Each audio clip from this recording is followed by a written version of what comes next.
Assalomu alaykum do'stlar, qadrdonlar, hammalaringizda kirib kelgan yangi 2026-yil bilan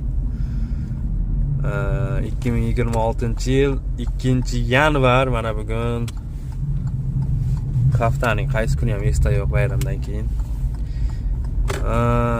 birinchi zakazni oldik. Mana Moskvada Yandex taksida birinchi zakazni oldik. Xudo xolasa shu cho'tta net olib qo'ydik shekilli. Papuchik bilan oldik, mana papuchik bilan oldik. Shu yaqin orada ekan. Xudo xolasa barakasini bersin. Bu yil xudo xolasa barakali bo'lsin, hammaga omadli bo'lsin. Taksistlar ham boyib ketsin. Yandexga insof bersin. Passajirlarga ham insof bersin. İşte boshladik mana. Gradus 11 gradus ko'rsatyapti. Qor. Tinch ko'chalar mana. Probka yo'q.